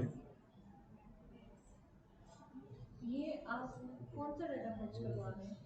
अभी तो कोई नहीं करवा रहा, अभी तो कनेक्शन बता रहा हूँ, कनेक्शन है। सिर्फ कनेक्शन बता रहा हूँ। डाटा तुमने बनाया ही कुछ नहीं अभी, सिर्फ आपको कि डेटाबेस से कनेक्शन कैसे करना है, और उसको कनेक्शन को बाकी पेजेस के साथ इंक्लूड कैसे करना है, अभी सिर्फ ये बताया आपको। अब हमारा डेटाबेस के साथ यानी कि जो कनेक्शन है डीबी के साथ बन गया है।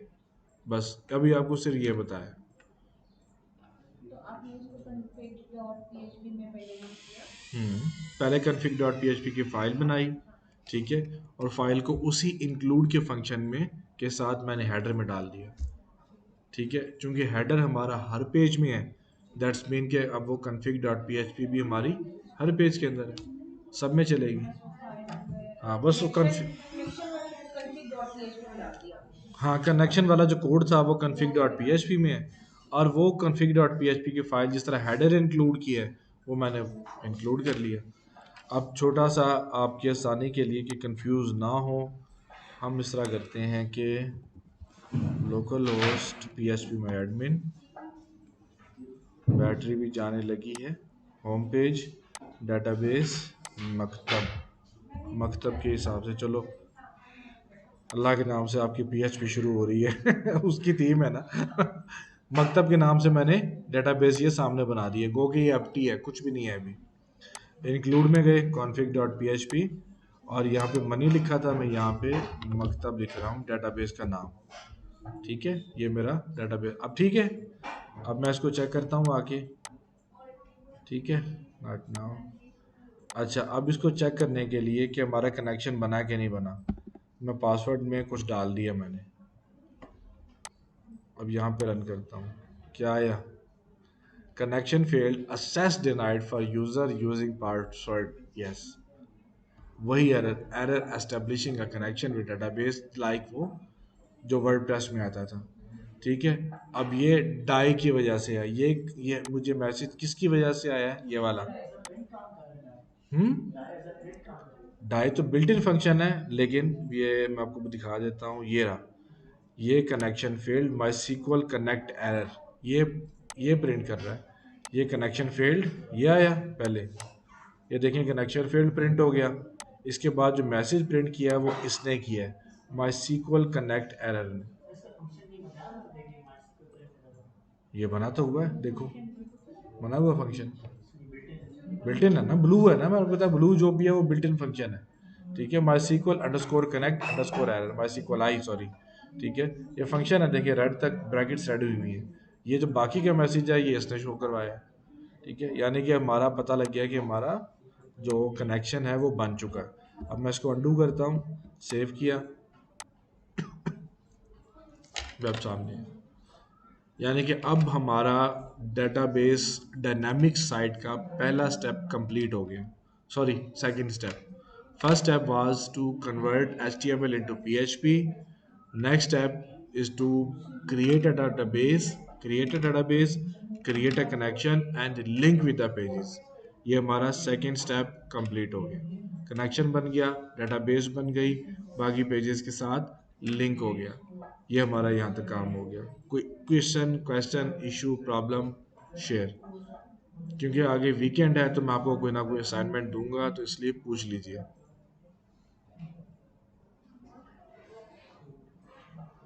जी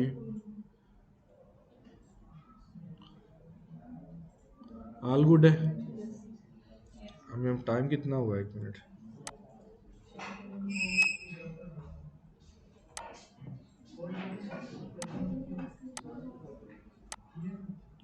एक घंटा 12 मिनट। ओके, तो है मूड आगे जाने का?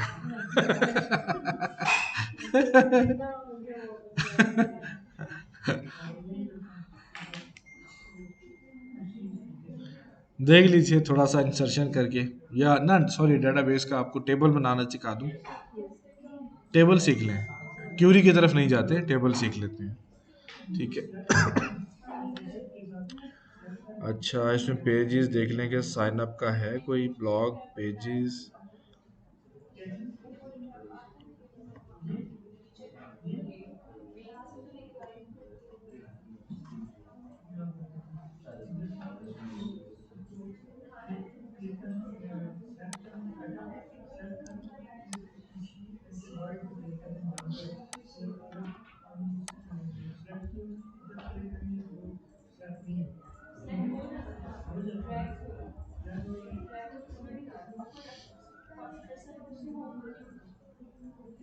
चले, इसमें नहीं है तो हम वैसे बना लेते हैं, पेज हम बना लेंगे खुद साइन अप का।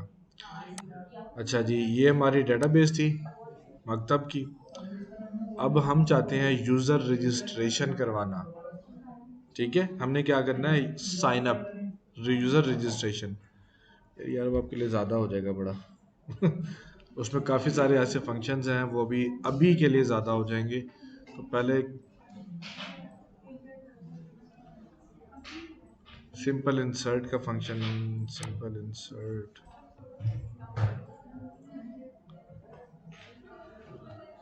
चलें ये सर्विसेज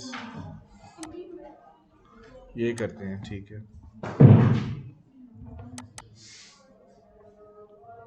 ठीक है, ये सर्विसेज करते हैं कि ये सर्विसेज का हमारा पेज होगा।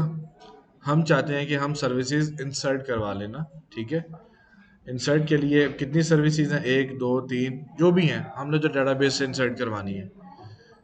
आ जाते हैं हम अपनी डेटाबेस में, इसमें नाम देते हैं सर्विसेज। ये क्या है, टेबल का नाम। ठीक है, टेबल का नाम, मकतब डेटाबेस का नाम, सर्विसेज टेबल का नाम। एक डेटाबेस में मल्टीपल टेबल्स होंगे, एक टेबल के अंदर मल्टीपल कॉलम्स रोज होंगी। ठीक है, अच्छा टेबल नेम क्या है, सर्विसेज। अब सर्विसेज मुझे कॉलम क्या क्या चाहिए, पहला पहला कॉलम हमेशा याद रखिएगा आईडी होती है, आईडी ऑटो इंक्रीमेंट होता है वो। अब वो आईडी क्या करती है, like your ID card, your ID card, your ID card, उस आईडी की से मदद से आप आइडेंटिफाई होगे, आप होगे, आप होगे, ठीक है। ID is for identification. अब जिस तरह कंप्यूटर में हमको डुप्लीकेट चीज़ नहीं डाल सकते, इस तरह वो आईडी भी आपकी डुप्लीकेट नहीं होगी। उस आईडी को हम कहते हैं प्राइमरी की। डेटाबेस में हमारी दो किस्म की जो नॉर्मल कीज़ होती हैं, दो कीज़ होती हैं, एक आती है प्राइमरी की और एक होती है फॉरेन की। फॉरेन की को हम यूज़ करते हैं रिलेशंस बनाने के लिए किसी की के साथ, ठीक है। प्राइमरी की लाइक आईडी, ये ऑटो इंक्रीमेंट होती है, खुद ही बढ़ती रहती है जैसे जैसे इसमें रिकॉर्ड्स आते हैं, नेवर डुप्लीकेट, ठीक है। और जो पहला इसलिए कॉलम आप बनाएंगे वो आईडी का, वो आईडी होगा, टेबल का जो पहला कॉलम होगा वो आईडी होगा। हम आईडी का कॉलम क्यों बनाएंगे? ताकि वो ताकि हर सब यूज़र का जो डेटा सब सर्विसेज के वाले से बताएं, सर्विसेज के वाले से। इतने लोग ये वाली सर्विसेज मैंने कर ना ना, या फिर 10 सर्विसेज हैं फॉर एग्जांपल, 10 सर्विसेज हैं, ये हद तक इवन 2 हैं।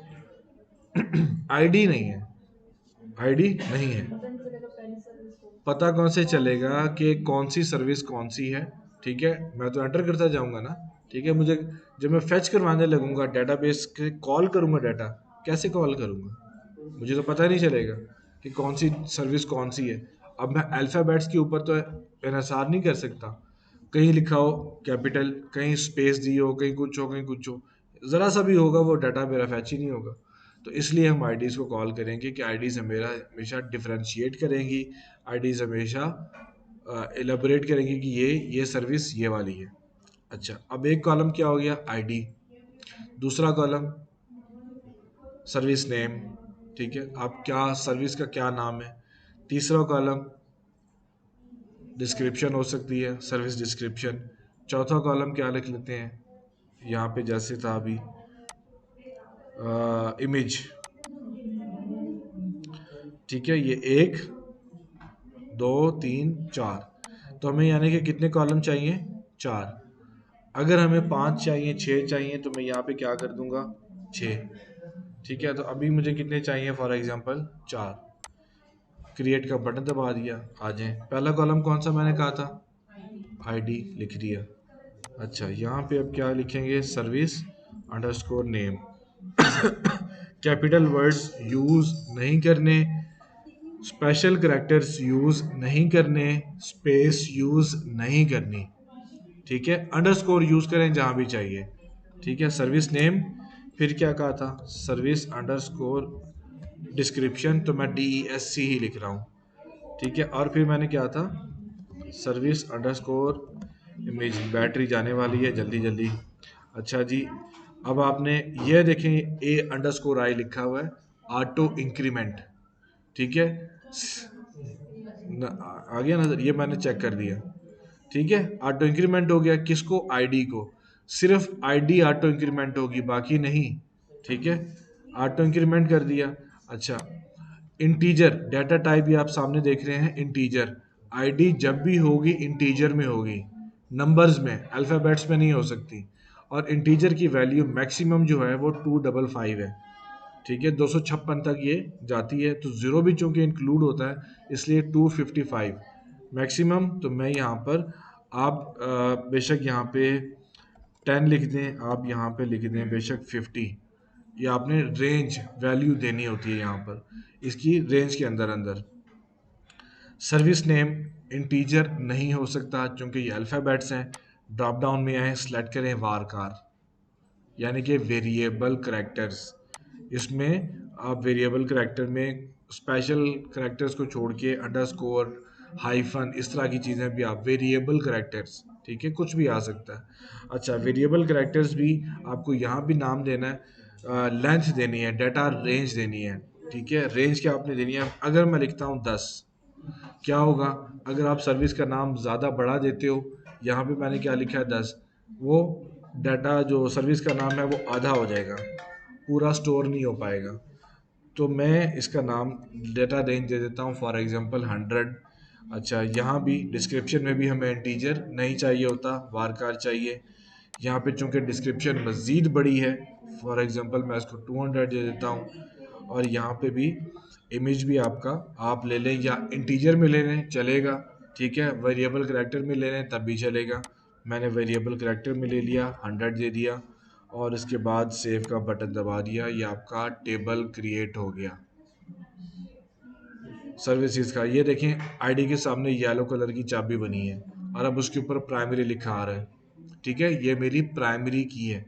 जब भी डाटा होगा इसी के अंदर ये आईडी इंक्रीमेंट करती जाएगी, 1 2 3 4 5 6 7 8 इस तरीके से ये बढ़ा दी जाएगी। ये आपका सर्विसेज का डेटा बन गया, टेबल बन गया।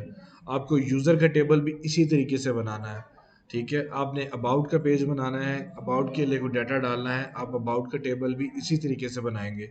जितने भी आपको टेबल चाहिए यही तरीकाकार है टेबल बनाने का, ठीक है। आईडी बनाएं, आईडी को ऑटो इंक्रीमेंट प्राइमरी की बनाएं और जो जो कॉलम नेम्स आपको चाहिए कॉलम नेम्स आप क्रिएट कर लें, बात खत्म।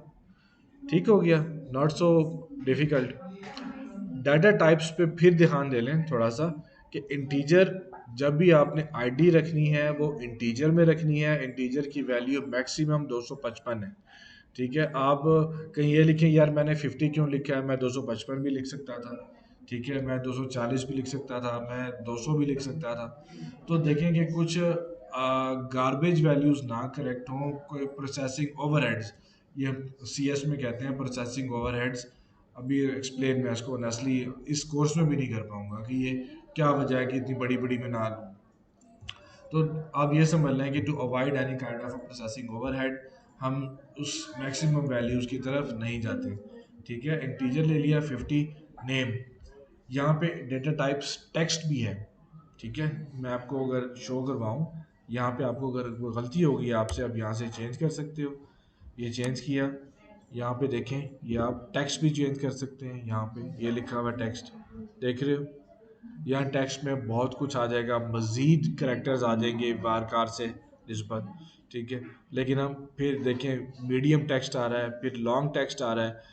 टेक्स्ट की अपनी रेंज है, मीडियम टेक्स्ट उससे ज़्यादा है, लॉन्ग टेक्स्ट उससे ज़्यादा है, ठीक है। जहाँ पे मुझे बहुत ज़्यादा नंबर ऑफ टेक्स्ट चाहिए मैं वहाँ पे क्या कर लूँगा, लॉन्ग टेक्स्ट को सिलेक्ट कर लूँगा, ठीक है। जहाँ मुझे मीडियम टेक्स्ट चाहिए मैं वहाँ पे मीडियम टेक्स्ट को सिलेक्ट कर लूँगा। अच्छा, ये आप देख रहे हो बी लॉब। बी लॉब का मतलब है बाइनरी, हमारा बी लॉब। जहाँ भी हमें इनॉर्मस डेटा चाहिए होता है हम उसको बी लॉब में सेव करते हैं, ठीक है। ये जब हम एडिटर्स बना रहे होते हैं ना, एडिटर्स मतलब आपने कभी वो गूगल में भी होता है कि गूगल में जब आप ईमेल अपनी टाइप कर रहे हो आप उसको स्टाइलिंग दे सकते हैं, ऊपर होता है ना, जिस तरह माइक्रोसॉफ्ट ऑफिस में होता है। एडिटिंग नहीं, ये दिखाता हूँ आपको। फॉर एग्जांपल ये देखें ये क्या आ रहा है, ये नीचे इसको कहते हैं text editor, rich text editor, ठीक है। जब हम अपनी साइड में रिच टेक्स्ट एडिटर या टेक्स्ट एडिटर जो कि हमारा टाइनी MCE के नाम से आता है, PHP के अंदर टाइनी MCE के नाम से आता है, जब हमें उस टाइप की कोई चीज़ यूज़ करनी होती है, ठीक है, तब हम जो डाटा सेव करवाते हैं वो बी लॉब के अंदर करवाते हैं, यानी कि बहुत बड़ी फाइल्स, ठीक है, वो बी लॉब में जा रही होती है। फिर पासवर्ड टाइप पासवर्ड भी होती है, आपको पता है कि ताकि कोई आपके उस पासवर्ड को एनक्रिप्टेड पासवर्ड को देख ना सके। फिर डेट भी होती है, डेट टाइम भी होती है, डाटा टाइप्स। ये सारे आपके डाटा टाइप्स हैं जो कि आप इंशाल्लाह हम अपने इस प्रोजेक्ट में यूज़ करेंगे। देखें tiny, variable, text, date, int, ये आपकी डाटा टाइप्स थी। ये इंशाल्लाह जैसे आगे जाते जाएंगे आप उसको देखोगे, लेकिन अभी फॉर द टाइम बिंग आपको समझ आ गई डाटा टाइप्स क्या है, उनकी रेंजेस क्या हैं। अगर आप रेंज डिस्क्रिप्शन आप लिख रहे हो, डिस्क्रिप्शन में आपने लिख दिया डाटा टाइप की रेंज दे दी 50 और उसने आगे करैक्टर लंबे चौड़े लिख दिए तो वो सेव ही नहीं कर पाएगा। क्या जेंडर में देखें, जब हम जेंडर सेव करा रहे होते हैं या तो आपकी डिपेंड करता है अपने डाटा सेव कैसे करा रहे हो। आप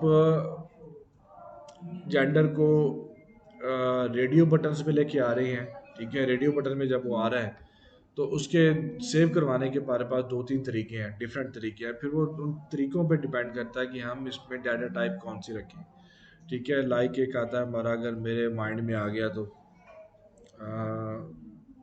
कॉमा डेलिमिटेड, कॉमा डेलिमिटेड भी कि एक ही फील्ड के अंदर हम दोनों वैल्यू सेव करा लेते हैं कॉमा से सेपरेट, वो भी काम चलता है। वरना इंटीजर 1 और 2 उस तरीके से भी सेव करा लेते हैं, वारकार MF उस तरीके से भी सेव करवा लेते हैं। तो डिपेंड करता है कि आपने जो फॉर्म बनाया है वो किस तर्ज पे बनाया है, मतलब उसमें HTML कोड क्या है आपका। HTML कोड में अगर आप वैल्यूज इंटीजर में लेके जा रहे हो तो आप डाटाबेस में भी इंटीजर में लोगे। अगर आप करेक्टर्स में लेके जा रहे हो तो आप वहाँ भी डाटाबेस में भी आप करेक्टर्स में ले लें। तो ये डिपेंड आपका HTML फॉर्म पे भी करेगा।